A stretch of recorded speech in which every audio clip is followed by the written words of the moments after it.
Hola, buenas tardes a todos y a todas. Mi nombre es Elena, soy secretaria de Bienestar de Nueva Canaria y trabajadora social.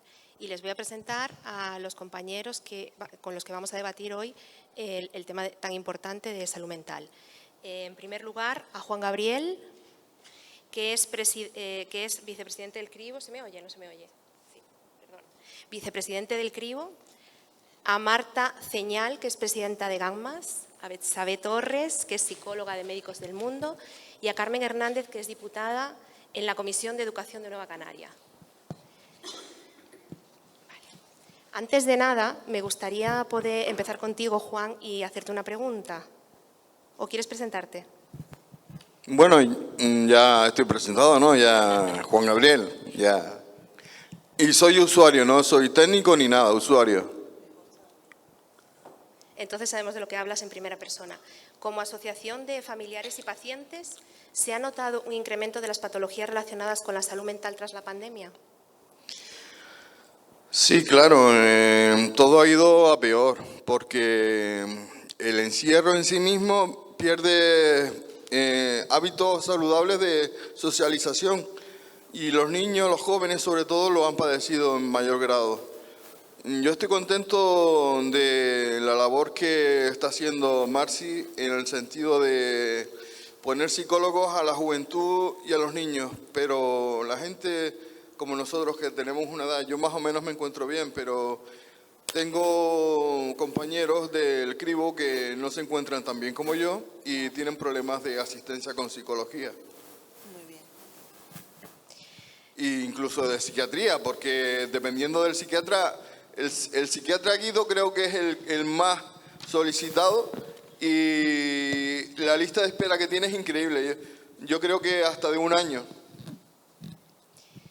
Betsabe,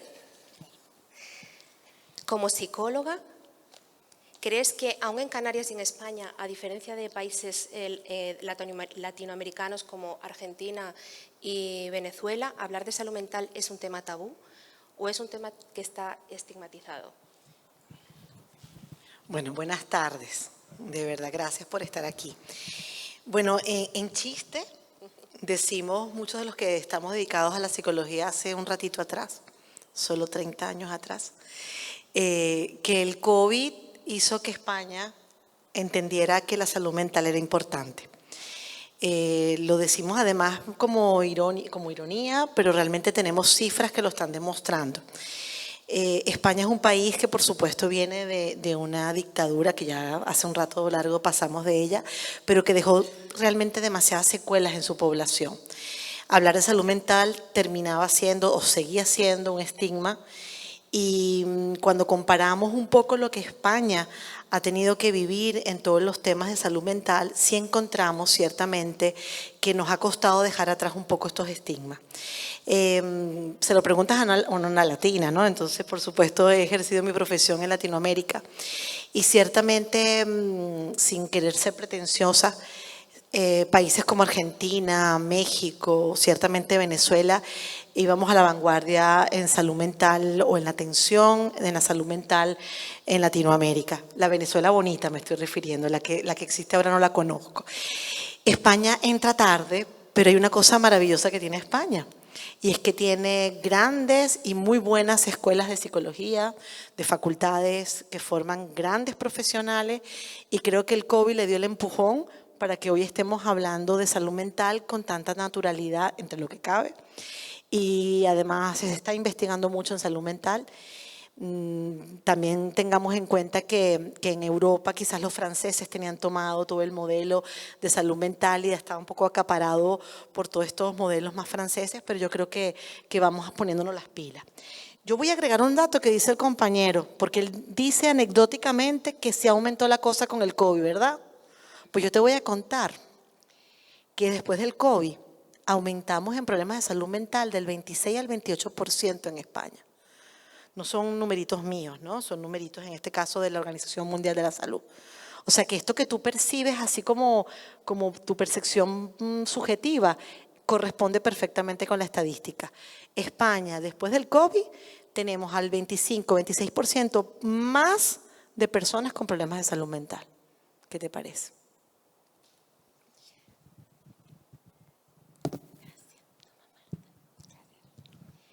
Pregunta para Marta. ¿A qué crees que se debe el alto número de suicidios que en los últimos años estamos teniendo en Canarias y particularmente en Lanzarote, donde la cifra casi se ha duplicado? Sí, y sobre todo en los jóvenes y adolescentes. Nosotros hemos comprobado que a raíz del COVID y de cuando tuvimos que confinarnos, los adolescentes, al no tener relaciones sociales, físicas, el reunirse, eso les afectó mucho mentalmente. Y porque yo me preguntaban, ¿pero por qué? Digo, pues yo lo entiendo, porque yo cuando era joven para mí era fundamental los guateques, que los hacíamos en la casa de los amigos, por ahora se hacían en los botellones. Pues todas esas cosas psicológicamente les tienen que afectar. Y luego hemos trabajado mucho en los colegios y en los institutos, sobre todo por el tema que uno de los condicionantes importantes es el acoso y el bullying. Ahí hemos trabajado mucho, hemos dado fichas a rellenar anónimas para que puedan dar a conocer sus sentimientos y si tienen algún riesgo importante. Y sí que hemos detectado que hay niños que están padeciendo acoso y que necesitaban ayuda psicológica. Se están poniendo ya medios, sobre todo en los institutos. Hay protocolos. Hay protocolos, se está creando ya protocolo que se va a hacer ya efectivo para este próximo año y es muy importante tener una figura que sea que haga un seguimiento tanto en el colegio, en el instituto y en casa. Allí las charlas que hemos dado es sobre todo para dar recursos en el momento que se encuentran mal y que va a ser totalmente anónimo.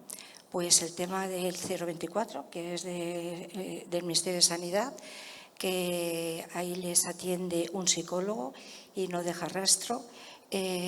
Tanto el 112 también, las asociaciones que hay de salud mental y de prevención del suicidio, donde les acogemos, les acompañamos e incluso nos ponemos en contacto con las familias para poder hacer un procedimiento y poder llevar con ellos a cabo pues una guía para poder llevar su tema en concreto y anónimo. Hemos estado este año 2023 en el instituto, empezamos en el instituto de Costa Teguise y hicimos ya 13 charlas en distintos ámbitos, en niños de 12, 13 años hasta los mayores ya que eran de instituto. Me parece que ya tenían 16 años. Y fue un éxito porque las charlas eran muy participativas, les quitamos muchos mitos, hicimos el tema del hermano mayor, que se hace en muchos colegios y es muy importante, el que puedan proteger a los más débiles o los que ellos dicen que son distintos. Y bueno, pues todo eso vamos avanzando. Del año 22, que no se pudo hacer nada, en menos el 2021, y ya en el 2023 ya se empezó a abrir. Así que estamos avanzando bastante. Sí. Gracias. Carmen, te tocó. Gracias. Como docente de profesión, ¿crees que en la actualidad, con las ratios establecidas en la mayor parte de los centros de secundaria de Canarias, es posible detectar posibles casos de adolescentes o jóvenes que puedan estar sufriendo algún tipo de problema de salud mental, como ansiedad, depresión? Bueno, buenas tardes a todos, a todas, y gracias por la invitación. El problema de las ratios es un problema, efectivamente, porque entre más alumnos hay en las clases, más difícil es que el docente detecte algo que no va bien. Pero también es cierto que el mundo ha cambiado de manera acelerada y no siempre el docente tiene por qué estar preparado, formado para detectar cuando algo no va bien. En un mundo que cada vez es más exigente, el tema de las redes sociales, yo creo, hay muchos adultos que dicen, bueno, ¿y por qué la gente joven de hoy tiene más problemas de ansiedad o más problemas de depresión o incluso intentos de suicidio, que saben que los datos son tremendamente preocupantes? si ahora además tienen más cosas, tienen más facilidades, tienen más temas materiales resueltos, no hay menos problemas que a lo mejor cuando mis padres o yo misma era pequeña, pero claro, hay que pensar que hoy los niños de hoy tienen una presión que no existía, que antes la humanidad no conocía, que es la presión de las redes sociales.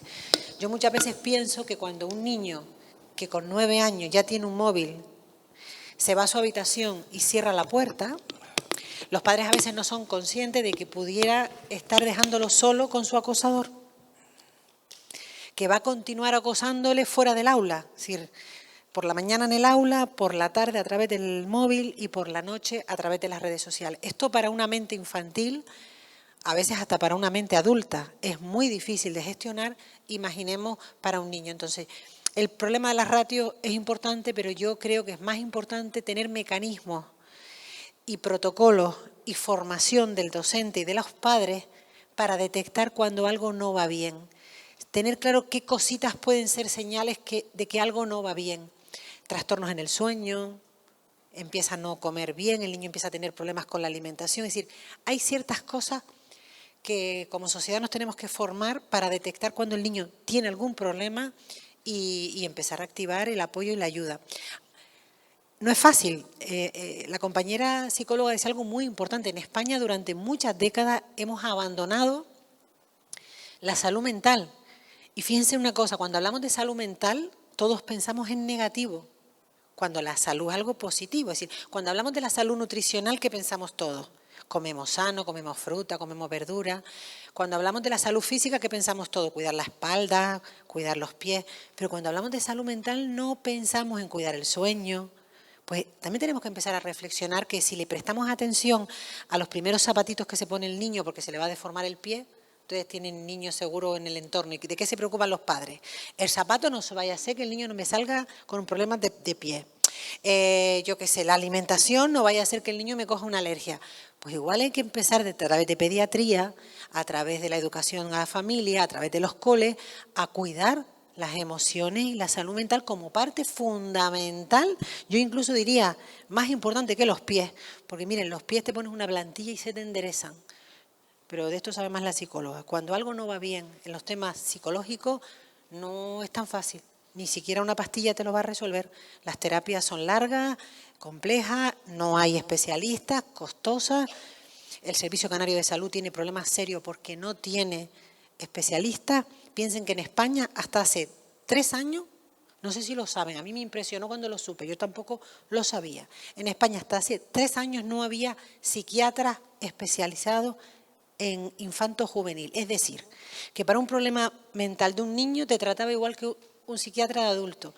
La mente de un niño no tiene nada que ver ni de un adolescente con la de un adulto. Esto es como que para un problema de espalda te trate el médico de la punta del pie. Pues mira, lo va a hacer todo lo mejor que pueda, pero no es un especialista. Ya lo tenemos, ¿eh? Ya existe el MIR, la especialidad en psiquiatría infanto-juvenil, que estarán empezando a salir los primeros psiquiatras de toda la historia de España especializados en infanto-juvenil, es decir, en niños y en adolescentes. Tenemos mucho trabajo, pero yo intento en este asunto verlo desde la parte de la salud, es decir, vamos a ver qué podemos hacer para mejorar y no centrarnos solo en lo negativo, porque si no también alimentamos la desesperanza, que también sabemos que es malo para la salud mental. Yo voy a agregar una cosita que dijo Carmen. Yo aquí es que tengo que decirte esto, y les tengo que decir esto, porque fíjense el concepto que da, o la definición más bien, que da la Organización Mundial de la Salud con respecto a salud mental. Y se van a dar cuenta que lo que dice la compañera es una verdad total. La salud mental es el estado de bienestar en el que un individuo es consciente de sus propias capacidades, que puede manejar problemas típicos de la vida diaria, trabajar de manera productiva y fructífera y capaz de contribuir a su comunidad. Qué bien lo que tú acabas de decir. Aquí no está hablando de trastorno bipolar, de que la salud mental es el resultado de una enfermedad. No, no, no. Está hablando de un estado de bienestar. Entonces, si el estado de bienestar es el objetivo para alcanzar la salud mental, pues creo que es una tarea de todos, ¿no? Perdona que lo sume. Gracias, Carmen. Una pregunta más. ¿Crees que algún día será posible la figura en los centros educativos de personal especializado en psicología? Me va a matar Yoné, porque del ámbito sanitario siempre se reclama el enfermero o enfermera. Yo creo que ahora mismo es mucho más importante la figura del psicólogo o psicóloga. No son incompatibles, son complementarios. Porque mira, el enfermero o enfermera, más o menos con el centro de salud de zona, igual podemos resolverlo. Incluso hasta el trabajador social con el del ayuntamiento, que también siempre se ha reclamado trabajadores sociales en los centros, y existen, pocos pero existen. Pero a mí me parece, saben que hay psicólogos en los centros, que es el orientador o orientadora, pero claro, un psicólogo para 4 institutos o colegios, es decir, para 300, 500 niños que se dedican a rellenar papeles. No puede ni diagnosticar, ni puede acompañar, ni puede marcar estrategias, es realmente insuficiente. Pero el problema que tenemos es que no hay psicólogos. En Canarias, con el PIR, que es la especialidad en psicología clínica. Claro, en educación no te piden el PIR, pero en el Servicio Canario de Salud sí. Aunque me decía el otro día la consejera que como solo había una persona en toda Canarias con el PIR, pues ya estaban también contratando a psicólogos clínicos con el máster y especializados en psicología clínica. Es decir, que tenemos que animar a que se contraten más psicólogos y a que la gente estudie psicología. Gracias. Juan. Actualmente en Canarias, el Servicio Canario de Salud únicamente cuenta con alrededor de unos 67 psicólogos en atención primaria. ¿Qué recursos cree el cribo que serían los suficientes para atender las necesidades de la sociedad lanzaroteña con respecto a los problemas de salud mental que tenemos ahora mismo en la isla? Bueno, números exactos no sé, porque no sé los niños, ni los jóvenes, ni... Yo solo sé que en el cribo somos 150, 200 personas y lo justo sería que tuviéramos 2 psicólogos, pero con uno nos conformábamos. Ahora, los niños y los adolescentes necesitan psicólogos, pero ya. Parece ser que el tema se está arreglando, pero no lo tengo claro, no he estado, no estoy puesto en el tema. Pero en cuanto a los niños y los jóvenes, creo que es fundamental porque son vidas que tienen un futuro. ¿Sabes? Que con interesarse un poco psicológicamente se evita mucho tratamiento farmacológico. Y yo ahora mismo, por ejemplo, tengo una medicación fuerte para el resto de mi vida, crónico que soy, y a lo mejor eso se podía haber evitado si no me hubieran ingresado 4 veces.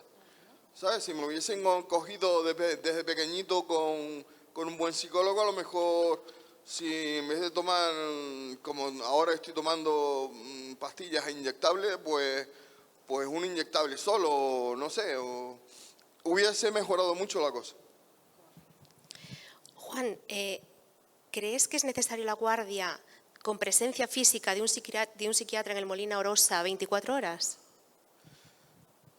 Mira, este tema lo hablé con el gerente. Bueno, lo hablé, no. Vamos a ver, tampoco me voy a pegar churros yo ahora. Yo estaba en una mesa en la que estaba el cribo y hablamos con el gerente directamente.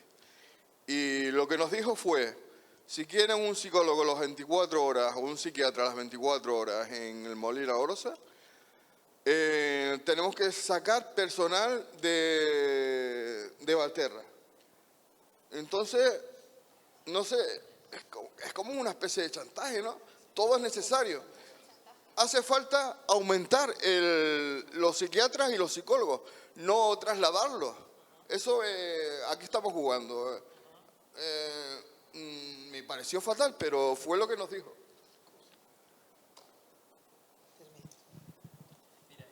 Gracias, Juan. Lo siento. Quería decirte, Juan, que no solo tienes mucha razón, sino que Lanzarote está muy maltratado sanitariamente y con los recursos que tenemos. Siempre del Gobierno de Canarias nos han tenido como el programa de radio, como la ovejita negra. Nos ha tenido, de hecho, mi nombre es Fernando Jiménez, yo soy médico de atención primaria, pero también he estado en asociaciones de consumidores durante más de 12 años, ¿no? Y nosotros le decíamos que como siendo el 6-7% de la población representábamos más del 15% de las denuncias, reclamaciones y quejas. Se lo dijimos en su momento a Brígida Mendoza, directora del Servicio Canario de Salud, a la anterior y a la anterior. O sea, aquí no se ha dotado del personal necesario. Y si hay otras unidades y duplicadas, ¿no?, en Gran Canaria o en Tenerife, nosotros tendríamos que tener el personal que realmente necesitamos.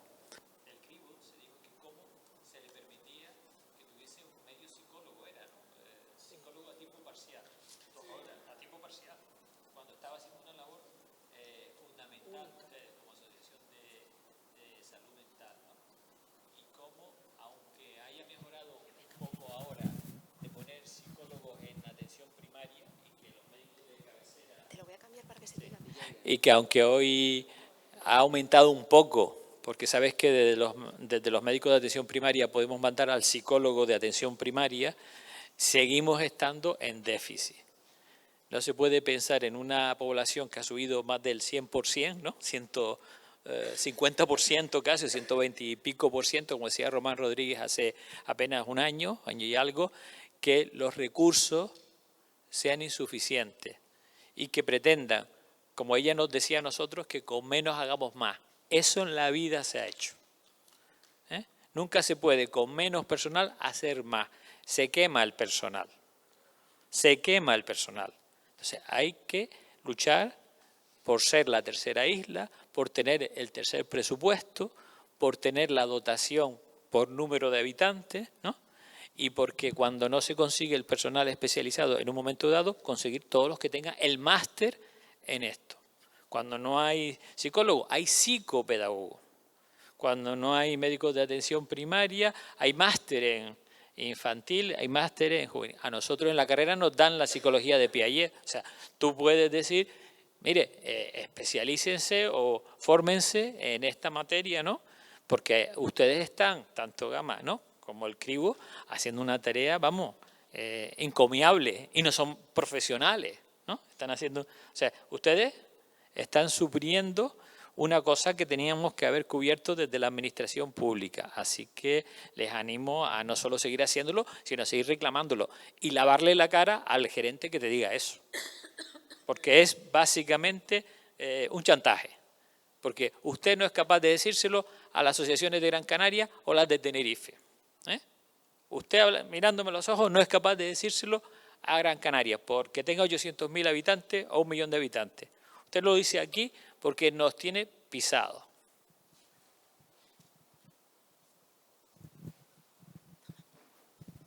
Bueno, yo sobre todo hacer dos apuntes de lo que decía Gabriel, que me pareció muy interesante, Gabriel, cuando decías que si en tu caso, en aquel momento, ¿no?, si hubiéramos tenido los recursos necesarios, pues te hubieras ahorrado años y años de tratamiento, ¿no?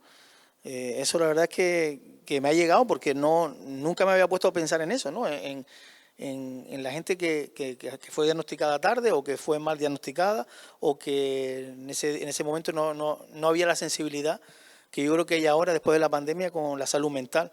Y luego, pues claro, ahora queremos atajar todas las necesidades de salud mental y es prácticamente imposible. Lo que dice Fernando, como médico de primaria le pasará. Yo creo que ahora mismo, cuando tú tienes un problema emocional o de salud mental, que vas a un centro de salud, porque tienes que ir a un centro de salud para que te vea, para pedir ayuda, ¿no? El que te va a ver va a ser el médico de familia y si te va a derivar a una unidad de salud mental, no sé cuánto estará a la espera, pero yo creo que estaba alrededor de unos 3 meses aquí en la isla Lanzarote para que te viera un psicólogo. A mi madre, por ejemplo, le pasó, ¿no? Fue a un psicólogo, le tardó 3 meses, pero durante esos 3 meses le mandaron pastillas. Claro, y te mandan pastillas, te mandan tratamiento, que es verdad que muchas veces funciona, pero hombre, lo ideal sería que tú pudieras tener, como tienes disponibilidad del médico de cabecera o de la enfermera de consulta, pues que tuvieras también disponibilidad de tener tu psicólogo o tu psicóloga de tu zona básica de salud y que te viera en el momento, ¿no? Que luego hace falta un tratamiento,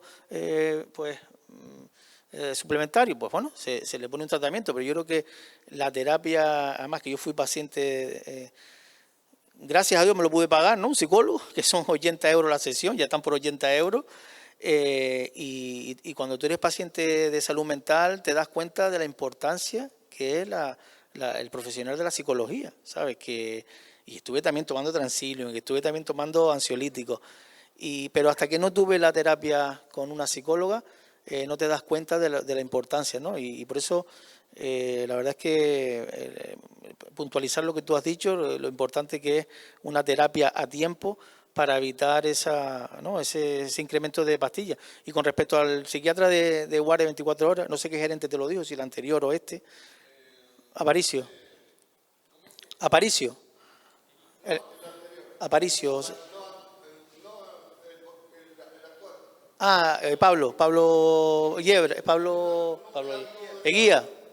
Pablo Guía. Sí, Pablo. Yo creo sinceramente lo que estaba diciendo Betsabe antes, ¿no? La sensibilidad que hay en salud mental, en la sociedad general, la estamos empezando a tener ahora, la conciencia.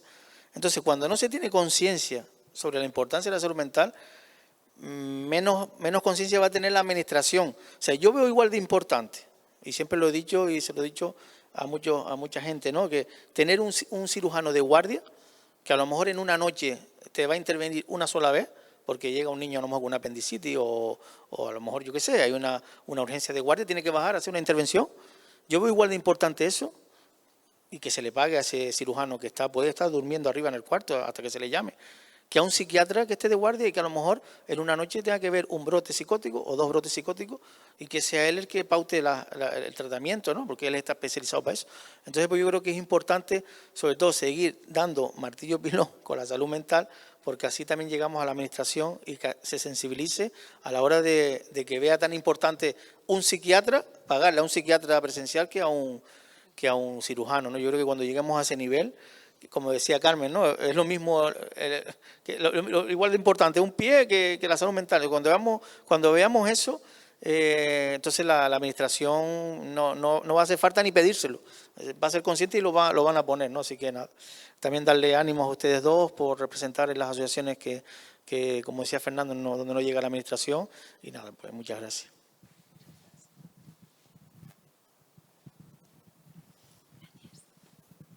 Gracias. Betsabe, tu turno. Mi turno. Tu turno. Pero si seguimos un poquito la línea de lo que están conversando, antes de la pregunta, Vale. agrego algo. Sobre todo porque creo que la dinámica que se va estableciendo es súper guay, ¿no? De lo que vamos hablando. Aclarar varias cosas, ¿no?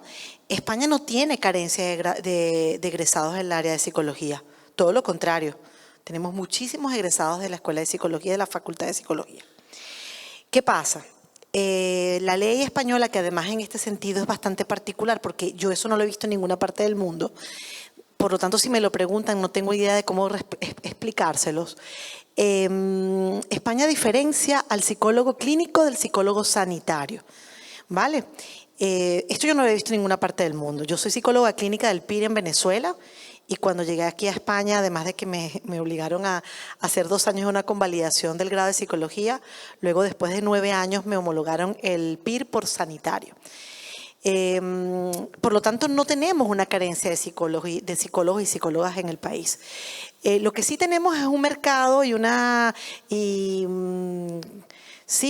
tema económico, para no ponerle calificativos, en donde estamos haciendo mucho dinero. España está obligando a los psicólogos y psicólogas egresadas a hacer un máster en Psicología General Sanitaria que les permite tener acceso a trabajar, digamos, de tú a tú, persona cara a cara. Y ellos lo diferencian en que eso te da la licencia para trabajar en consultorios, aparentemente a nivel privado. Yo no sé cuál es la diferencia entre un psicólogo clínico y un psicólogo sanitario. O sea, honestamente no lo sé. Yo creo que no hay ninguna, sino es que para mí la psicología, igual que la medicina, no está descrita en función del lugar donde yo ejerzo la psicología. O sea, tú eres médico, Fernando, aquí en el Servicio Canario, o sea, eres médico y vas a hacer tu acción desde ese lugar. Entonces, ¿qué pasa? Que hay un máster que es obligatorio para que la mayoría de las psicólogas y psicólogos que quieren ejercer esta práctica de la psicología, digamos, directo con la persona, en prevención, en promoción y en la intervención en salud mental, tiene que pagar un máster que no baja de 6.000 a 10.000 euros. No hay plazas en las universidades públicas. Por lo tanto, yo me peleé y cada año me pedían un papelito y dije, te voy a dar el papelito. Después de 9 años me dan la homologación. ¿Por qué? Porque obviamente un egresado de psicología fácilmente no puede pagar un máster así. Entonces tenemos un montón de egresados de psicología que les han engañado diciendo, tú vas a salir de psicólogo o psicóloga, pero no puedes ejercerla. Bueno, sí, puedes estar de repente en una empresa haciendo reclutamiento y selección de personal. Bueno, quizás también puedas estar en alguna asociación haciendo algún trabajo de tipo social, pero la psicología, digamos, directamente el trabajo de promoción de la salud, estamos inhabilitados. Y luego está el PIR. El PIR es una formación, otra vez el mercado y la economía, donde hay, Fernando lo sabe mejor que yo porque pasa lo mismo con el MIR, donde hay, voy a poner exageradamente, 5 o 7 plazas, concursan 3.000, 5.000, 10.000, es que no se imaginan los números que hay, pues las academias del país se van llenando para que los opositores se preparen y resulta que aprueban 2, 3, 5 y los hospitales exigen para estar en hospitales el PIR. Tenemos una plaza del Hospital General que yo hace rato no he averiguado, pero que todos los años la abren y la dejan desierta porque no hay psicólogos. Porque los psicólogos, además de Canarias, nos tenemos que ir muchas veces de la comunidad para poder hacer un PIR. Entonces, por allí no hay un problema de psicología, hay un problema de un mercado capitalista que aprovecha un poco esto. Por lo tanto, cuando la universidad española, bueno, el Plan Bolonia, decide que pasamos de las licenciaturas a los grados de 5 años a 4 años, hace que entonces los psicólogos y las psicólogas nos veamos obligados a pagar un máster para poder hacer ejercicio de la profesión, que se supone en 4 años me tenías que haber dado una licencia. Respondo eso por allí con respecto a esto. Cuando decimos que España va tarde, pero que vamos caminando y corriendo hacia eso, es porque en los países de Latinoamérica, y repito, estamos hablando de países emergentes, por no llamar subdesarrollo, tercer mundo, estaba obligado, yo tengo 30 años de graduada y cuando yo me gradué en Venezuela era obligatorio que una institución pública y privada, concertada o no, tenía la obligación de que cuando la matrícula escolar pasaba de 120 niños o niñas, tenía que tener un psicólogo escolar. Por lo tanto, a los psicólogos jamás nos faltó trabajo. Todos arrancamos por ahí. La otra cosa que tú estabas diciendo, ¿no? Con respecto a la atención de psicólogos y psicólogas, también tenemos que pensar una cosa. No es lo mismo ir a la medicina, por ejemplo, no sé, al endocrino, te ve una vez, te ve 2 veces, te estabiliza, te hace seguimiento, que los trastornos mentales o la promoción de la salud requiere de tratamientos de más tiempo. Por lo tanto, no va a haber cantidad de psicólogos que pueda cubrir la necesidad de salud mental. Tenemos que ser realistas. O sea, una psicóloga de Valterra, mi compañera Angélica, que hace un trabajo lindísimo, ella me dice, Bexabe, a la semana yo puedo ver 25 personas, 30. Yo estoy contratada 40 horas porque en esas 40 hago informes, coordinaciones, todas estas cosas que hacen en una oficina o en cualquier centro de salud. Por lo tanto, Valterra solo tiene la capacidad de ver a 25 personas. Valterra, 25 personas por la psicóloga. No hay manera de resolverlo pensando en que poner más personal va a resolver el problema de salud mental. De verdad no nos quedemos enfrascados en ese tema. Tenemos que preguntarnos cómo promovemos la salud mental en los espacios naturales, comunitarios, escolares, porque lo que queremos es que la gente no se enferme. No que se enfermen y las traten, sino que no se enfermen. Por lo tanto, las personas que se enferman, que ya somos muchas, ciertamente, ya bastante mal estamos con los que tenemos como psicólogas y psicólogas en los centros. No lo vamos a cubrir. Entonces, el juego de pelear por más profesionales, lucho por ello, pero no va a resolver el problema. Y antes de irme, les voy a leer lo que la Organización Mundial de la Salud dice que tenemos que hacer para tener una mejor salud mental. Y son como 10 o 12 preceptos. Y alguno de ellos habla de cantidad de psicólogos y psicólogos en los centros de salud o centros escolares, pero hay mucho más que hacer. Perdona porque creo que la dinámica está muy buena. Gracias, Bexabe. Daisy. Bueno, yo no quería hablar, pero a raíz de lo que ustedes dicen, bueno, yo soy trabajadora social y trabajo en el Servicio de Gestión de Bienestar Social del Cabildo de Lanzarote. Nosotros propusimos un proyecto piloto porque lo vimos en Extremadura desde mi servicio, bueno, yo trabajo con un psicólogo, propusimos el proyecto piloto de poner psicólogos en educación secundaria dentro de los institutos, costeado por Cabildo, ¿vale? No por Servicio Canario de Salud, sino costeado por el Cabildo de Lanzarote. Y nos encontramos con llamada de atención de salud mental, de decirnos, si no tienen PIR, no hay intervención terapéutica, no hay diagnóstico, eso no lo pueden hacer. No pueden hacer intervención terapéutica, no pueden hacer diagnóstico. Vale, entonces, bueno, vamos a proponer la sanitaria porque nosotros nos reunimos con la jefa de servicio y la jefa de sección de psiquiatría, de salud mental, lógicamente, ¿no? Y ellas lo primero que nos dicen es eso. No son psicólogos PIR, no pueden, o sea, tienen que quitar del proyecto la intervención terapéutica. O sea, ellos se cargan completamente un área de la psicología que existe desde los años 1910, 1920, que se llama psicología escolar y psicología educativa. Exacto. Nosotros no queremos que los psicólogos y las psicólogas del PIR y sanitario vayan a las escuelas a patologizar a los niños y las niñas. Lo que queremos es que los niños y las niñas tengan oportunidades de aprender habilidades de afrontamiento, resolución de conflictos, formas efectivas de relacionarse con otros. Cuando pensamos en PIR, y yo soy PIR y soy sanitaria, o sea, que me estoy echando agüita Susita encima. No, estoy diciendo que hay formaciones, psicólogas y psicólogas con menciones en educativo y escolar que nos lo estamos cargando. Claro, ¿Es una nosotros locura? proponíamos, bueno, pues nosotros dijimos, bueno, vamos a reformular el proyecto, vale, quitamos la intervención terapéutica, vamos a poner el tema de trabajar habilidades, trabajar todas las habilidades sociales y demás, de afrontamiento, etcétera, etcétera. Todavía no lo hemos podido sacar. ¿Qué quiero decir con esto? O sea, que no podemos ir solo a una administración. O sea, tiene que estar educación, tiene que estar Servicio Canario de Salud, tiene que estar servicios sociales porque es así y tenemos que estar todas a una, porque es que si nosotros proponemos una cosa que luego nos encontramos barreras por otro lado, cuando todos sabemos que es necesario y que lo estamos aportando porque sabemos que es necesario para, en este caso, los alumnos, yo creo que a veces nos ofuscamos con la parte legal que tú decías de que en Canarias es todo PIR y nos ofuscamos como que todos son PIR, pero es que hay una psicología educativa, hay una psicología sanitaria, hay distintas psicologías. Entonces, yo creo que deberíamos también, no sé, las administraciones estar todas a una, no sé.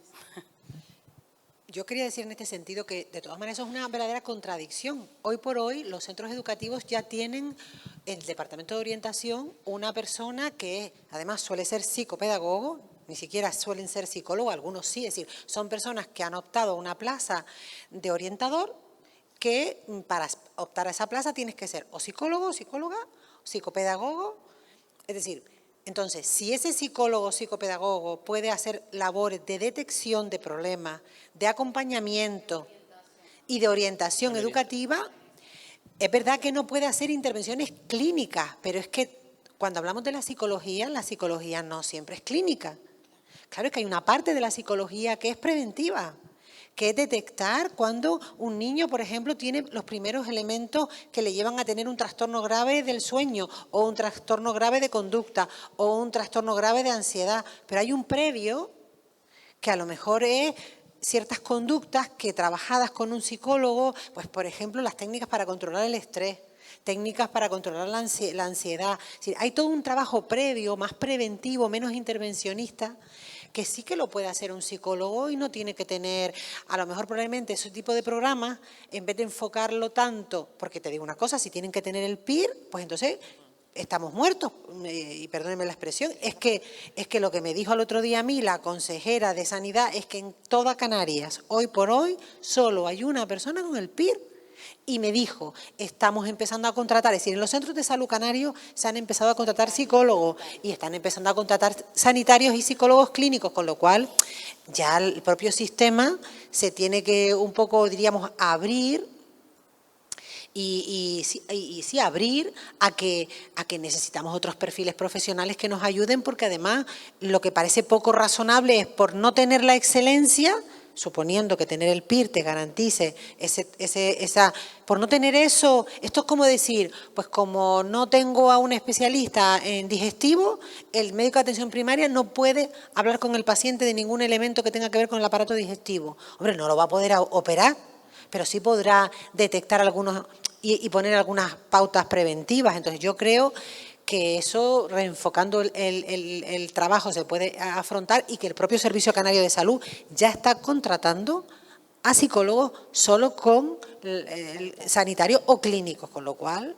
no entiendo bien ese criterio. Yo creo que la pregunta concreta es la prevención. Vamos a ver, las zonas básicas de salud. Yo que vengo del año 92, yo llevo más de 35 años en salud. La zona básica de salud éramos agentes de salud. O sea, desde el punto de vista político hay que ponerlo eso, vamos, marchamos en la frente. Agentes de salud, zona básica de salud y lo que necesita la población. El vecino, la vecina, el ciudadano, la ciudadana. Lo que reclama es prevención, no atención, porque como tú bien decías, no hay cama para tanta gente. O sea, una sociedad con fármacos, vamos mal. ¿Qué es lo que falla? La prevención. Todos sabemos que hay que educar y hay que educarlo mejor. Es más, habría que educar hasta 10 años antes de que nacieran los niños, educando a los padres y a las madres. Entonces, habría que educar antes. Entonces, o vamos a ser agentes de salud o no vamos a ser agentes de salud. Y las directrices no tienen que ser técnicas, sino políticas con sentido.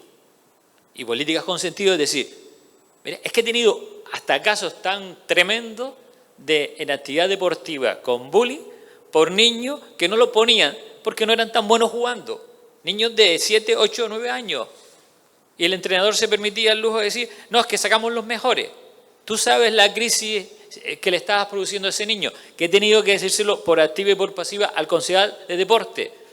El deporte básico es educación y es distribución, y todos tienen que jugar. Y si no, hacen 2 ligas, una de los menos regulares y otra de los más regulares. Pero no se puede permitir este tipo de competitividad, y más desde el punto de vista que estamos perdiendo recursos. Y en eso el Cabildo de Lanzarote debería liderar muchas cosas claras a todos, ¿no? Y que las zonas básicas de salud tenemos que volcarnos en enfermería de atención primaria, en psicología preventiva, si no quieren decirle sanitaria o clínica, me es igual, porque lo que hace falta es sacar esto adelante. Y yo creo que la palabra que tú decías, Carmen, prevención, que se ponga por delante la prevención a todo, que no vamos a hacer nada positivo si no ponemos eso como lo prioritario. Ya tengo. Buenas tardes, yo vengo del ámbito educativo y sí me gustaría contar el yin y el yang que tenemos en los centros educativos. Es verdad que tenemos orientadoras, pero cada vez nos llegan niños, no sabemos el motivo, con 3 años, con TEA, con trastornos mentales, no llegamos. Con la orientadora que tenemos en el centro solo llegamos a la burocracia, no podemos prevenir, no tenemos nada. Es cierto que la Comunidad Canaria es la única de toda España que tiene ahora mismo la asignatura de Mocrea, que trabajamos las emociones. Entonces ahí tenemos una pequeña base que los docentes que nos gusta la salud mental y que queremos alumnos felices, o por lo menos ese es mi objetivo cuando entro al aula, que los sorprenderlos y que ellos se vayan de ese día a casa con esa alegría, ¿no? Entonces lo que dice Fernando, hay mucha gente que trabaja con niños, sobre todo en el ámbito deportivo, que no tienen ni la preparación ni se les exige. Es muy duro, es lo que estoy diciendo. Nos vemos a niños que te cuentan, hoy el entrenador me ha gritado, hoy me ha pasado esto, te cuentan las actividades que les pasan en el fútbol. En el cole, te digo, tenemos la Hemocrea, gracias a Hemocrea podemos trabajar la prevención de cuando me pasa la frustración, cuando tengo el enfado, pues lo típico, el cuentito del volcán, trabajamos en nuestro volcán que no explote, trabajamos algunas cositas. Queda mucho por hacer, pero estamos empezando, ¿sabes? Que también vamos a dar una pequeña semillita de positividad. Sí. ¿Y tú crees, tú que estás en la escuela, crees que eso lo necesita hacer un psicólogo sanitario, una psicóloga sanitaria? No. O sea, mirar en salud, no. Y repito, no. En nuestro centro tenemos un proyecto súper bonito, se llama Convivencia Positiva. Ya es una docente que se ha formado con la Escuela Montessori y trabajamos muchísimas cosas.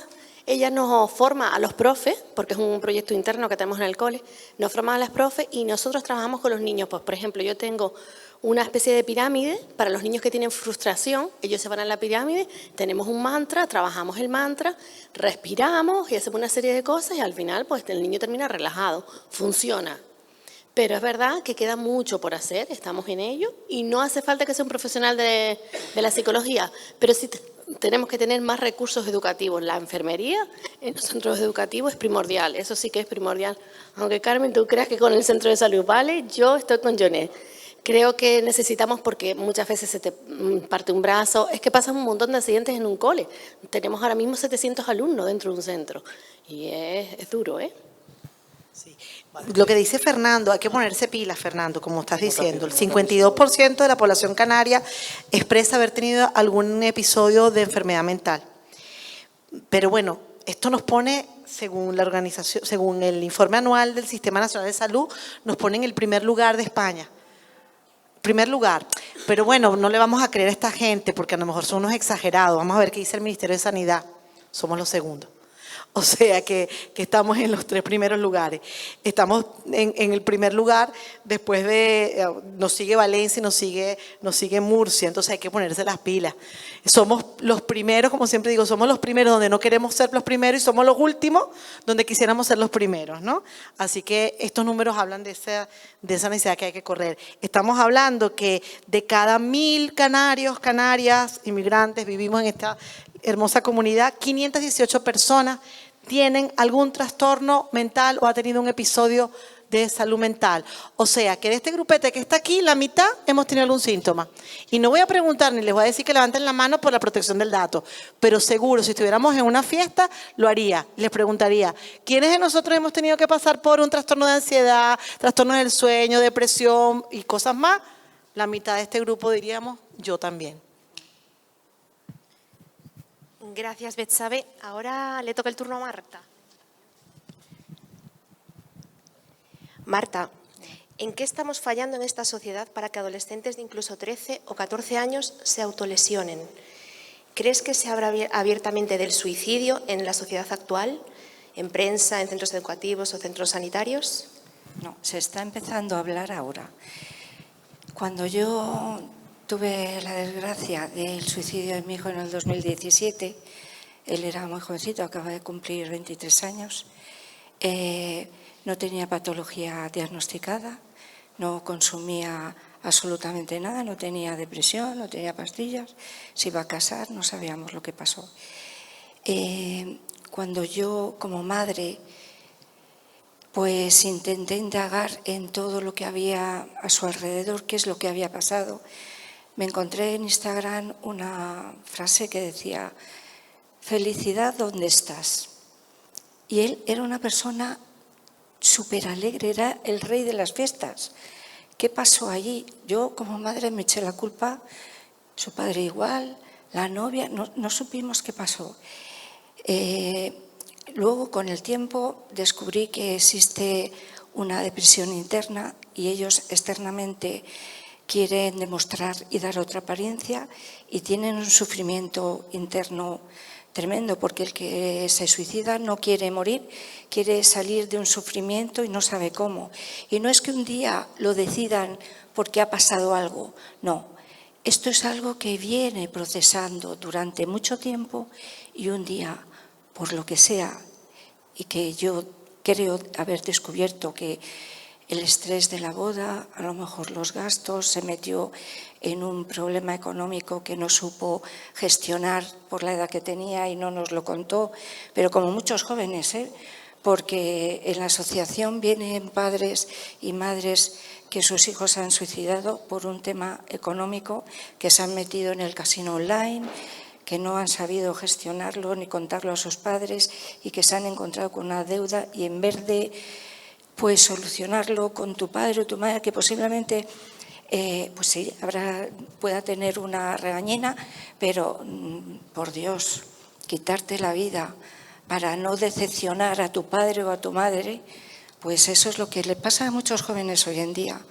El tema de las redes sociales, pues es un enganche tremendo. Yo encontré en el teléfono de mi hijo, porque además es que yo se lo pagaba y yo como madre busqué todo indicio de un posible acoso o algo. Y no fue así, es que el casino era Cupier, él estaba en el casino de Madrid trabajando, pero como no le dejaban jugar, porque pues él jugaba online y él adquirió una deuda. Y yo creo que ese fue el detonante para no defraudar a su padre, que le tenía súper idealizado, y que el padre pues podría decirle esto o lo otro, regañarle, pues se quitó la vida. Entonces yo me planteé por entonces juntarme con gente que le había pasado lo mismo y luchar conjuntamente con esta prevención, que se hablase del suicidio, que es un tema que nos atañe a todos, clase social alta, mediana y baja, a todos, no importa que tengas mucho dinero, no importa, a todos, y que muchas veces te lo encuentras de sopetón, como me pasó a mí. En la asociación hay padres que ni siquiera como yo se lo sospechaban porque tenían una vida, tenían un futuro, tenían su casa, tenían un bienestar social, pero algo llevaba desde joven y desde adolescentes y se iba pues cultivando, y un día, pues sobre todo en los jóvenes, no lo saben gestionar y toman esa drástica decisión. Entonces yo creo que la salud mental se empieza a hablar ahora del suicidio. Ahora, a mí la primera entrevista que me hicieron en Televisión Canaria fue en el 2018 y cada vez que mencionaba la palabra suicidio lo cortaron. Lo cortaron. Ya en el 2019 ya se empezó a hablar un poco más. Y ya la última que me hicieron, que fue el año pasado, ya se hablaba abiertamente. Entonces, los medios de comunicación son tan importantes para dar a conocer la prevención, que esto es como cuando la persona, antes cuando el SIDA, hoy no voy a hablar del SIDA, a ver si me lo van a pegar. Pues no, tenemos que afrontar las cosas y las enfermedades o el cáncer. No puedo mencionar la palabra cáncer, hay que mencionar el suicidio, porque es algo que es un problema de la sociedad de hoy en día y se cometen muchísimos suicidios. Es altísimo el porcentaje y muchos de ellos los ocultan por la culpa, por no ser juzgados. Porque yo al principio hasta escuché, tu hijo se drogaría. Pues no, mi hijo no se drogaba, y si se hubiese drogado lo hubiese dicho, porque posiblemente puede ayudar a otras personas, otros padres que sus hijos pues a lo mejor tienen alguna adicción y tienen que ponerse en manos de los especialistas, pero es que no fue así. Posiblemente había algún problema que hoy en día, ya que sé tanto sobre la prevención del suicidio, no supimos detectarlo, no quisimos llevarle al psicólogo, al psiquiatra, por el qué dirán, porque por entonces el llevarlo al psicólogo o al psiquiatra te tachaban de estar loco. Y en otros países ir al psicólogo es normalísimo, porque todos hemos tenido momentos de frustración o momentos de sentirnos vacíos o momentos de no saber dónde está nuestro camino. Y cada uno hemos buscado nuestro camino. Mi hija tardó 2 años en poder hablar de su hermano, en salir de su oscuridad, en poder abrir su corazón. Eso no era sanador. Entonces yo le dije, métete en la asociación porque el hablar es muy terapéutico. Uno de los proyectos mejores y más sanadores que hemos tenido en la asociación fue un proyecto que hicimos, la última foto, que iba acompañada de la última carta, en la que expusimos las fotos de nuestros seres queridos, la última foto, y en la que hicimos una carta expresando a nuestro ser querido y no se la pudimos dar. Eso fue muy fuerte, claro, pero fue muy terapéutico. Fue lo más sanador que hemos hecho.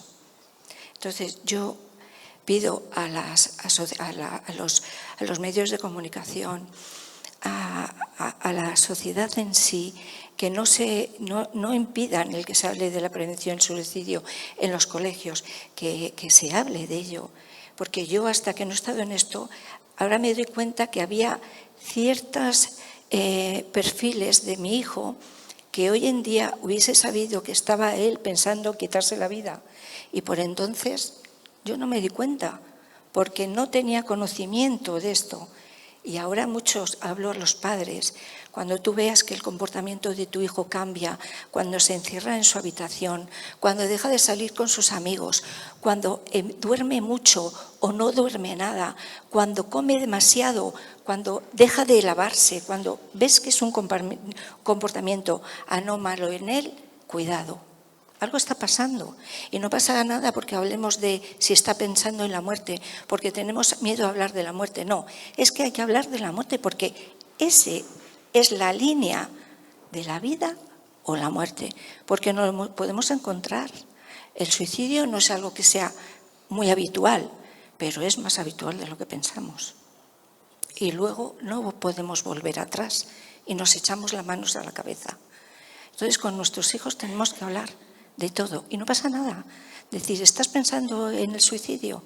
Si te dice que sí, ¿qué respondemos? ¿Cuál es el problema? No te preocupes, te voy a agarrar de la mano. Vamos a llevarlo juntos y juntos vamos a salir.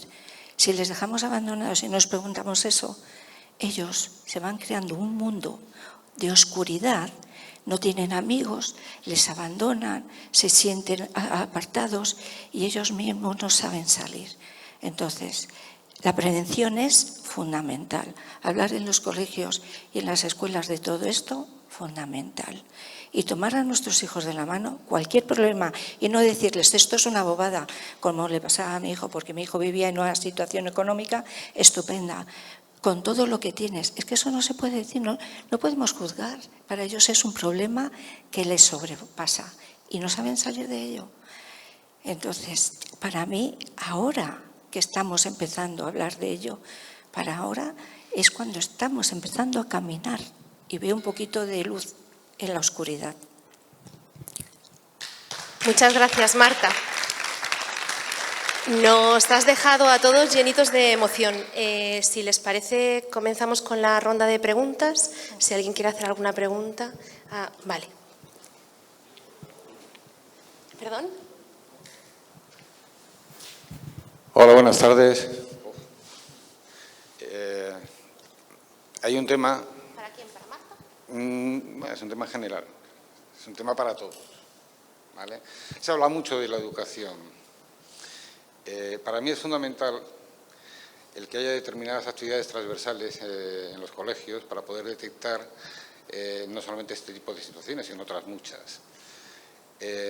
Todos sabemos que el consumo de estupefacientes y de alcohol no solamente baja el rendimiento académico de los chavales, sino que es que además también puede suponer el que de alguna manera nazca o renazca ese tipo de problemas de salud mental que muchos tenemos y que los tenemos ahí agazapados para que nadie nos pueda señalar con el dedo.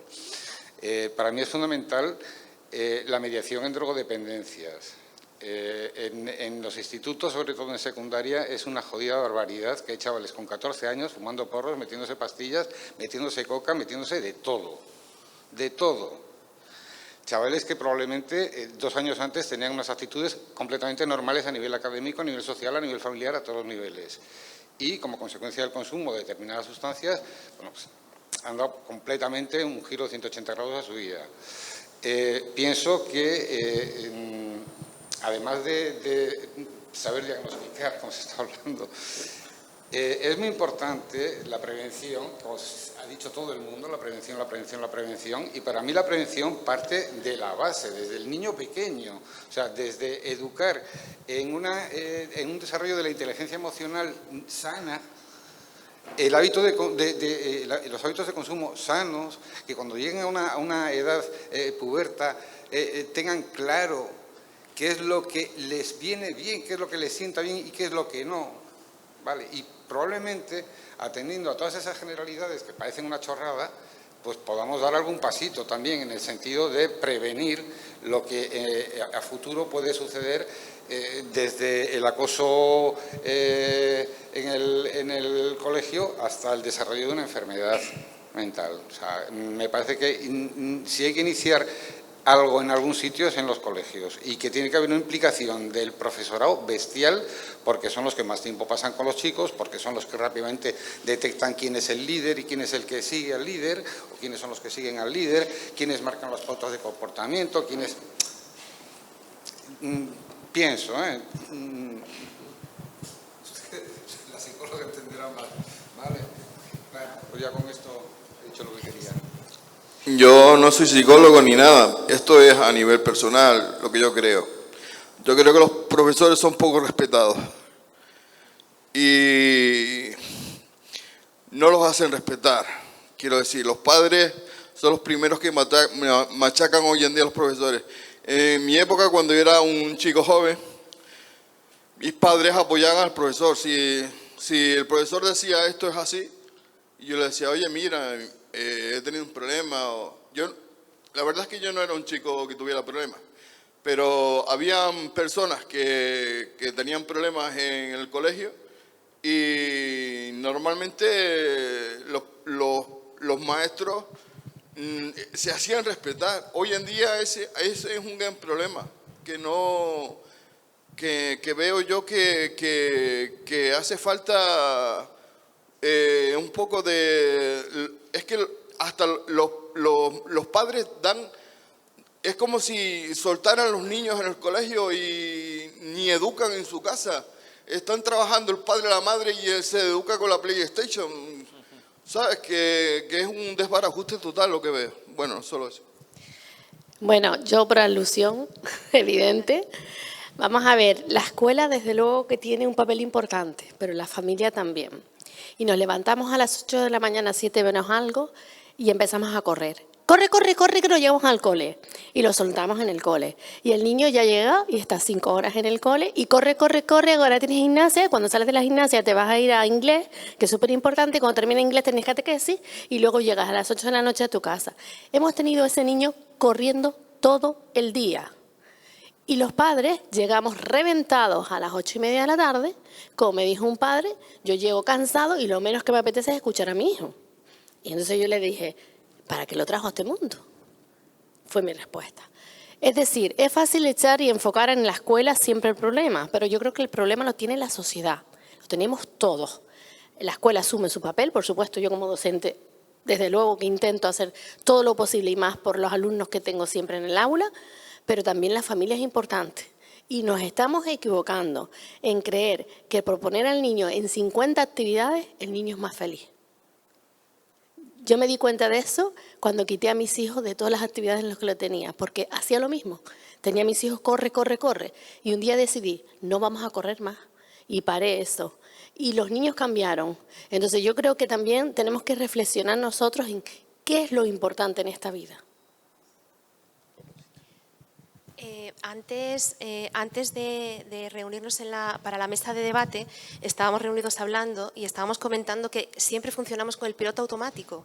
Vamos corriendo a todos lados sin ser conscientes de lo que tenemos que hacer cada día, en cada momento y de lo que estamos haciendo, sino que funcionamos corriendo con el piloto automático. No.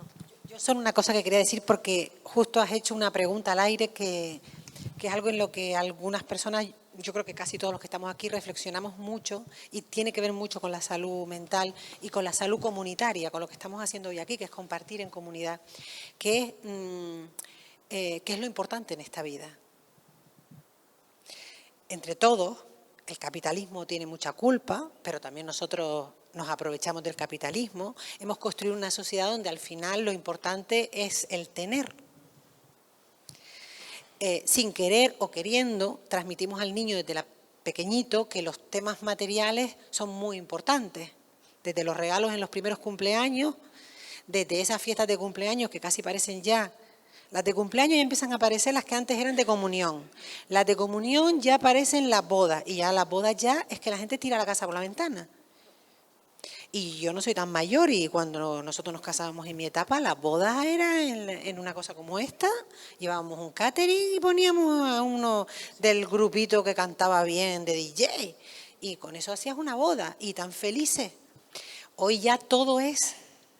Entonces, claro, antes se apuntaba en un testimonio que además yo creo que hay que agradecer de que lo compartas con nosotros porque realmente...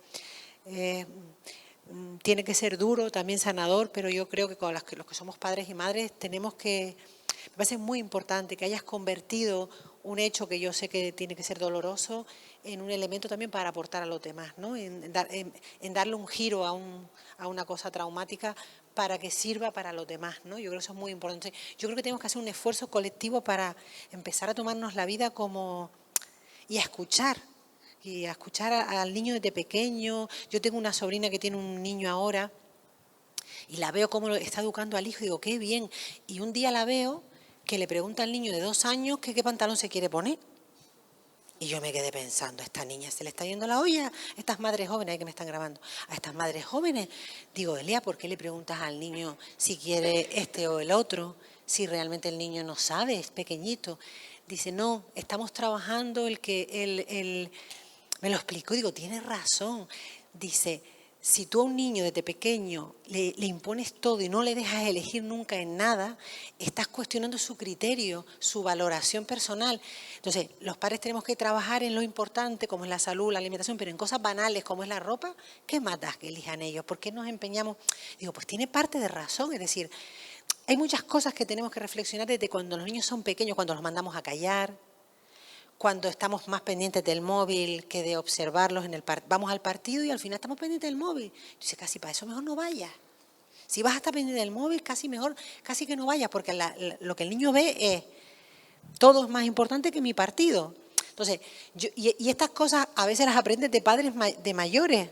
Entonces, vamos con los profesores, con los psicólogos, con todos juntos, con la comunidad, a intentar ser mejores padres, mejores profesores, mejores políticos, mejores psicólogos y mejorar entre todos la sociedad y aprender de la experiencia de otros para que cuando veamos esos pequeños signos de que algo no va bien, intentar ayudar. No es fácil, ¿eh? Cuando las personas tienen algún problema de salud mental y los que lo hemos vivido en entorno, no es fácil ayudar, porque a veces que la propia persona tampoco se deja ayudar y luego cada ser humano es único. Lo que sirve para este niño, para este joven, igual no sirve para el otro. No hay una receta para cuando hay un trastorno grave de ansiedad, por ejemplo. Pero si entre todos le ponemos el foco en el ser, en ser más felices, en tener tiempo, en respirar. Tú dices, vaya bobería a respirar. No es ninguna tontería. Aprender a respirar es muy importante para controlar la ansiedad, por ejemplo, y para ver la vida un poquito. Y luego los mensajes. Yo, que me muevo en un mundo súper pesimista, los políticos siempre hablando que el mundo se va a acabar, digo, que no, hombre, que el mundo no se va a acabar, que no se ha acabado nunca y se va a acabar ahora con nosotros. Sí, ahora se va a acabar con nosotros, que no, que la humanidad siempre ha superado todo, las pandemias, la guerra, los campos de exterminio. Pues claro que vamos a superar los retos que nos pone el mundo por delante, pero eso sí, vamos a intentar mejorar entre todos, pero con un mensaje siempre de esperanza, creo yo, en positivo, de qué podemos hacer todos para que las cosas vayan mejor e intentar evitar, si podemos, no pecar en los mensajes derrotistas. Y los políticos ahí tenemos mucho que hacer, y los medios de comunicación, que también muchas veces son siempre negativos. Hay que mejorar desde la positividad que tú también antes apuntabas, Belén, que me parece muy importante. Perdón si me extendí. Hola, buenas tardes, noches. Bueno, voy a intentar hilar varios temas, ¿no?, de los que se han hablado aquí. Me sorprenden varias cosas, ¿no? Comentabas que en el cribo hay un psicólogo o una psicóloga para... No hay. Bueno, pues más me sorprende todavía, ¿no?, que no exista esa figura, aunque no sea con el PIR o con el máster general sanitario. Yo creo que tenemos como mucho recelo, ¿no?, a que una persona que se ha formado 4 años y no tenga un máster, como puede ser mi caso, que soy psicóloga, no tengo máster, no tengo apellido. Estoy ahorrando a ver si llego, la casa, el máster, no sé, son muchas cosas. haya tanto recelo, ¿no?, para que haya la figura de un psicólogo que se ha formado pues 4 años, pero luego no existe ese recelo para que haya un acceso indiscriminado a Internet, donde los niños y las niñas, adolescentes y cualquier persona cojan las referencias de ahí. El problema que tenemos actualmente es que no hay referentes fuera de ahí, ¿no? Se hablaba de la figura de hermano mayor o, por ejemplo, lo que comentaba el médico, ¿no?, de ese entrenador que fomenta la competitividad, que podría ser todo lo contrario, podría ser un referente de cómo los niños se tienen que relacionar, que es lo verdaderamente importante y todo esto. Entonces, por un lado, se nos pone muchísimas trabas. Es lo que tú decías, somos muchísimos egresados de psicología que trabajamos en diferentes áreas. Yo afortunadamente trabajo en una asociación, no soy psicóloga clínica, pero bueno, hay mucho trabajo por hacer y somos útiles y tendríamos que estar en todos los espacios posibles de comunidad, en los hospitales, en los colegios, en las asociaciones, en los parques, en cualquier lugar. Porque nuestra figura es útil y no porque un psicólogo hable ya está interviniendo terapéuticamente. Simplemente el hablar, el escuchar, el dar unas pautas, el mediar en conflictos en el recreo, por ejemplo. Una referencia, básicamente. Sea un conflicto en el colegio entre 2 niños, pues que esté el psicólogo ahí, digamos, o formando a los auxiliares que estén ahí en el comedor o cualquier... O sea, somos útiles. Vale, entonces, bueno, eso es lo que quería aportar.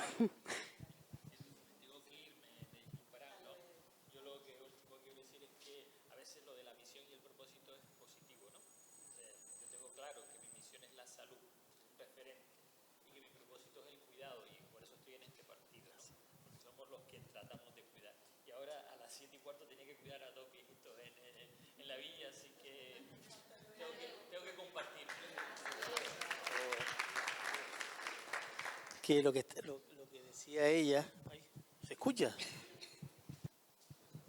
Yo, sinceramente, además como sanitario, creo mucho más ventajoso, ¿no? Ya no solo de manera terapéutica que tú intervengas con un paciente de salud mental, pero veo mucho más positivo, por ejemplo, que en los centros de salud haya un primer cribado de una consulta donde haya un psicólogo que ha estudiado 4 años una carrera, y bueno, si puede tener el máster mejor, pero si no lo tiene, lo veo mucho mejor a que te vea un médico de familia y te mande pastillas y tienes que esperar 3 meses. O sea, yo veo mucho más positivo para la salud mental de estos pacientes, pues tener un primer cribado con una psicóloga que además pueda tener tareas en el centro de salud y en la comunidad de la zona básica de salud, de promoción de la salud mental, de prevención del trastorno relacionados con la salud mental.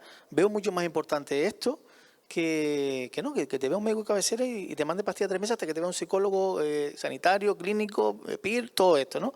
Entonces, muchas veces pecamos de que ponemos muchas trabas a los problemas, ¿no? Y luego, aquí quiero hacer una reflexión que, no sé, Daisy, tú sabes cómo es, el equipo de psiquiatras de Lanzarote es muy especialito. La palabra especialito en el Lanzarote es especialito. O sea, ¿qué quiere decir con esto? Que muchas veces quienes ponen las trabas son ellos mismos. Sí, sí. Son ellos mismos. Yo, por ejemplo, les voy a decir una cosa aquí que esto lo sabe poca gente.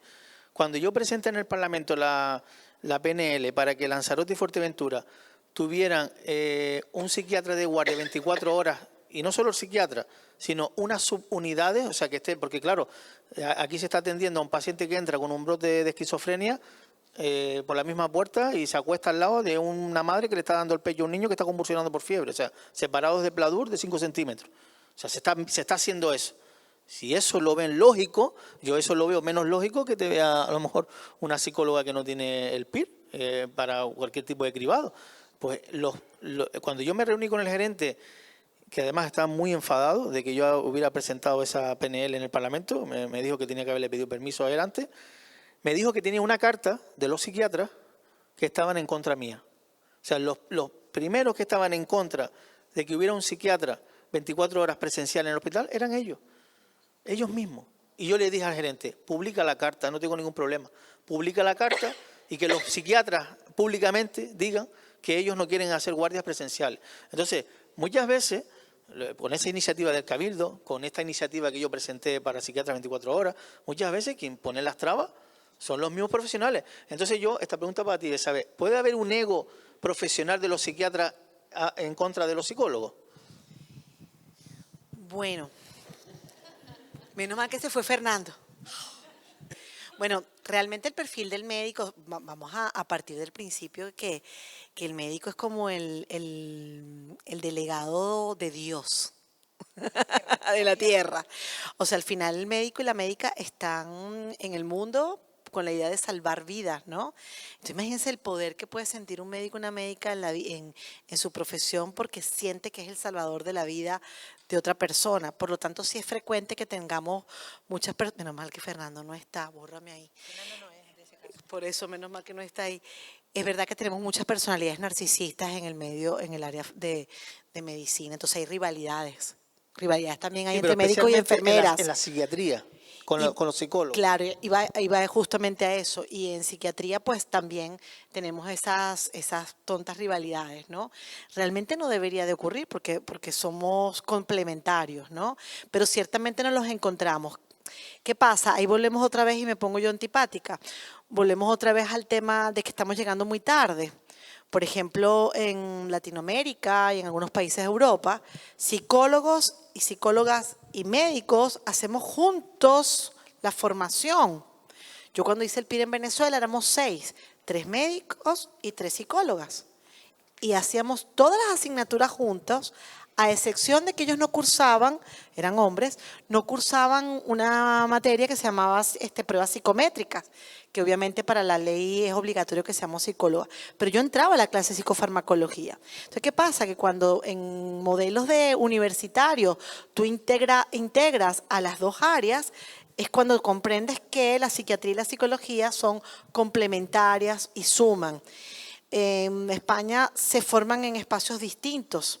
En Latinoamérica, el día que yo me gradué de psicóloga del PIR, yo estaba en la misma línea del aula magna de la Universidad Central de Venezuela con mi compañera psicólogo, mi compañero médico, y cuando lo llaman a él, lo llaman médico psiquiatra, y cuando me llaman a mí, me llaman psicóloga clínica, en el mismo acto y en el mismo grupo esto parece un símbolo, pero implica disminuir esas rivalidades. Yo sí me he encontrado que hay muchas rivalidades entre la psiquiatría y la psicología, pero creo que también vamos a ir adelante. Hay una cosa que la compi dijo, me lo voy a copiar. Somos útiles. Somos útiles. Somos útiles porque ustedes han dicho una cosa también importante, que no hemos podido profundizar. ¿Cómo se desarrolla una enfermedad mental?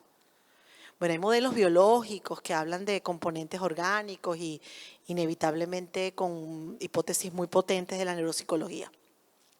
Pero luego lo que nos encontramos es que la enfermedad mental es el resultado de una acumulación de experiencias de la vida en donde tú no has tenido la oportunidad de generar habilidades de afrontamiento, en donde está acompañado de frustración tras frustración, en donde has sido probablemente violentada o violentado, y entonces esto una vez está bien, 2 veces yo no está bien, pero si yo me he pasado 15 años en un sistema violento, familiar, escolar, donde no me dejaron elegir no a los 2 años, sino a los 15, qué deporte quiero hacer o me quiero salir del fútbol, pero resulta que mi familia es futbolera, tengo que seguir en el fútbol. Entonces resulta que ese niño o niña llega a una edad en donde no ha podido elegir, no ha podido aprender a tolerar la frustración, no ha podido aprender a generar estabilidades de afrontamiento, no ha podido comunicarse efectivamente, no ha podido tener, aquí estaban las chicas de la integración social del TEGIS escuchando, no han podido aprender a resolver problemas.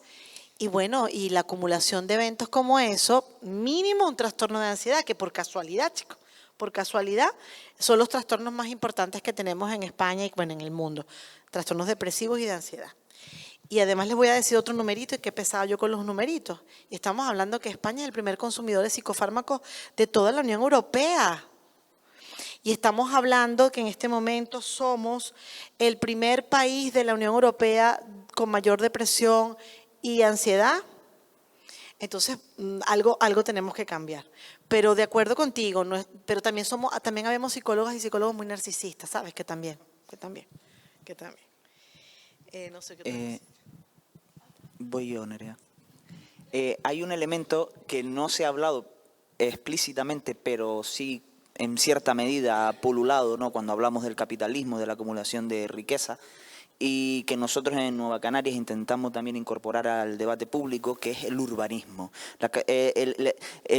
cómo afecta el entorno donde se vive, donde convives, donde mantienes tus relaciones personales, laborales, cómo afecta a la salud. Por ejemplo, han salido muchos estudios que ya corroboran cómo tener zonas de sombra afecta a tu estado de ánimo, cómo tener parques infantiles afecta también a la conducta de los chiquillos. Es decir, y a mí me interesa mucho uno de las actuaciones que tenemos aquí, aprovechando que tenemos una ex alcaldesa de una ciudad un poquito más grande que Arrecife, pero similar, las actuaciones urbanas que se pudieron hacer en el barrio de Ginamar, orientados también al bienestar de las personas en el sentido emocional, el sentido de conducta, de convivencia y demás, porque a mí me parece eso que en políticas públicas, que nosotros nos dedicamos al final a incorporar las políticas públicas a la agenda política, en este caso, pues me parece súper importante, ¿no? No solo lo clínico, lo sanitario, que es muy importante, sino cómo desde la política pública, desde los ayuntamientos, en una planificación integral del espacio urbano, pues también tener en cuenta pues el tema de la salud mental, ¿no? En este caso.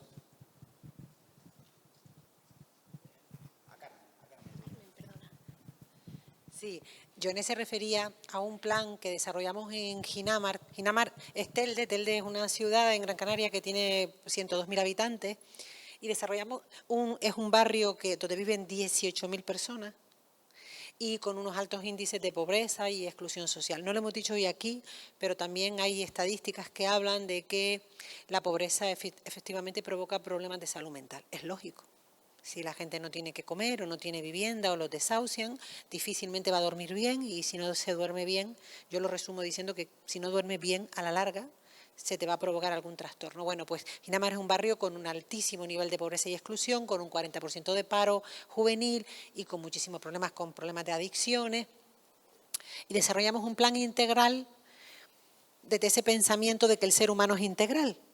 Y o trabajamos todos los ámbitos de la vida o difícilmente podremos avanzar, ¿no? Desde la salud, desde el centro de salud, pero también la salud comunitaria, desde la escuela, desde la actividad deportiva, y de manera alineada trabajamos todos los colectivos que trabajaban en la zona y con el urbanismo. Es decir, aprovechamos que había que rehabilitar las casas y dijimos, bueno, qué mejor manera de trabajar integral que cuando le estás arreglando la fachada, porque muchas veces el ser humano le da mucha importancia al asfalto y a la farola, pero luego no se da cuenta de que a lo mejor su hijo no tiene actividades extraescolares.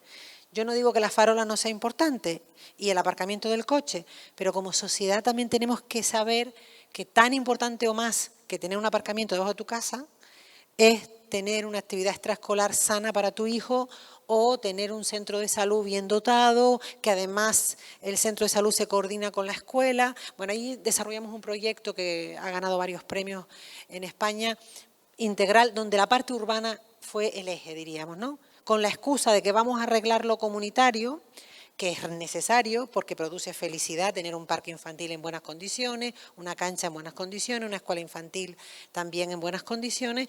Trabajamos otros aspectos comunitarios. Yo creo que hay un elemento de la comunidad que lo hemos perdido en este siglo, que es fundamental para la salud. Ya hay muchos estudios que hablan de que los mayores que viven solos se mueren antes.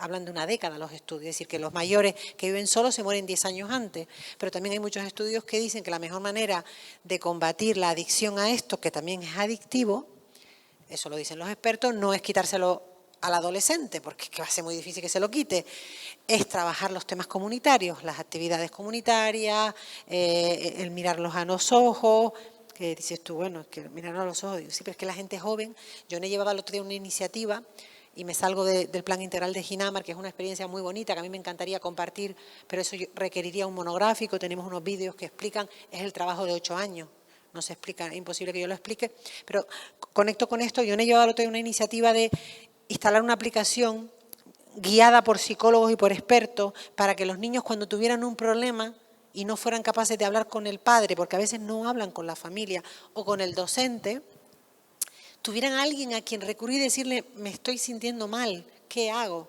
Y un adulto con una formación psicológica pudiera orientarle de alguna manera. Y decían, no, es que tiene que ser presencial. Digo, ¿ustedes tienen algunos niños o adolescentes en sus vidas? los que tenemos hijos adolescentes o jóvenes sabemos que no quieren hablar, que quieren hablar por aquí, pero además que ni siquiera quieren hablar por teléfono, no sé por qué es. Quieren whatsappear. Yo me comunico con mis hijos whatsappeando. Tengo la suerte de que de vez en cuando quieren hablar físicamente, pero eso sí es porque soy una afortunada. Pero el 90% del tiempo lo que quieren es whatsappear y tenemos conversaciones muy interesantes por el WhatsApp. Y digo, bueno, pues si es la manera en la que ellos quieren comunicarse, ¿yo qué hago? Lo cierro, ¿no? Pues tendré que comunicarme con el recurso. Después utilizamos estrategias para vernos a los ojos. Por ejemplo, ir a comer fuera, les encanta, pues ya está. Yo he descubierto que si voy a comer con mi hijo, los dos solos, pues podemos hablar de cosas que en mi casa a lo mejor no me dé cuenta por lo que sea, porque allí se genera como un espacio, pues vamos a comer algo, lo que sea, cualquier tontería, cualquier excusa es buena. Quiero decir que es verdad que los tiempos nos ponen retos distintos y nuevos y lo que tenemos que estar abiertos, ¿no? Y ser también como muy receptivos a los nuevos tiempos y no juzgar. Antes ya decía algo muy importante, no juzgar, que somos nos encanta juzgar y hay que hacer un esfuerzo para no juzgar y para empatizar con el otro y no ponerle etiquetas a las cosas, sino intentar comprender al otro, empatizar con el otro y de manera, diríamos, y ser vulnerable, ¿no? Yo aprendí en mi proceso de intentar ser mejor persona y mejor madre a que ser vulnerable no es malo, todo lo contrario, eso te hace, es un poder, ¿verdad? Además te libera de la presión de querer ser perfecto. Dice, no, mira, que yo no quiero ser perfecto, que soy humana y soy vulnerable y eso además no, hasta también para con nuestros hijos, ¿no?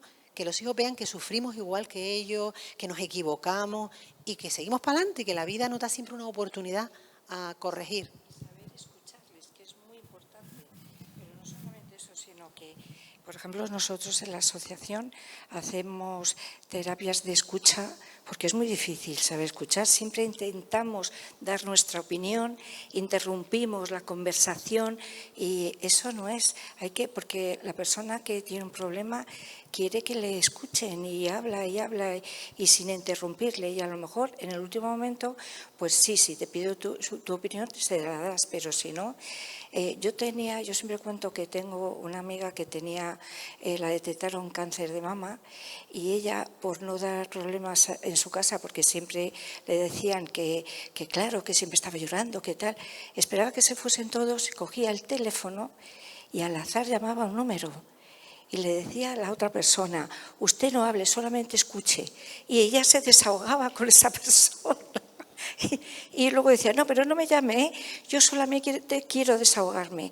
Qué importante es saber escuchar, porque tú necesitas contar tu problema hasta el final. Claro. Pero psicólogos porque otra cosa, si en el tema, por ejemplo, del suicidio, mi hija, por ejemplo, no llegó ni a ir al psicólogo, ni yo tampoco, porque los psicólogos tienen que estar preparados para el duelo del suicidio, que es muy complicado, esté en un lado, y que no cada mes te toque un psicólogo que tengas que empezar del principio a contarle tu problema, y que luego ¿cuál es el problema? Como le decía mi hija, ¿pero usted se lo ha asociado a alguien, algún familiar? No, pues entonces no me puede entender. Es que es verdad, es que hay temas, duelos psicológicos y duelos con enfermedades y duelos que son muy difíciles de tratar. Y en el tema del suicidio, la culpa, que la llevamos siempre. Yo creo que vamos a tener que organizar una segunda mesa porque se nos acaba el tiempo, pero ya. Y queda mucho por hablar todavía. Si les parece bien, les damos las gracias a las personas que han estado aquí acompañándonos y nos podemos sacar una foto también de todos.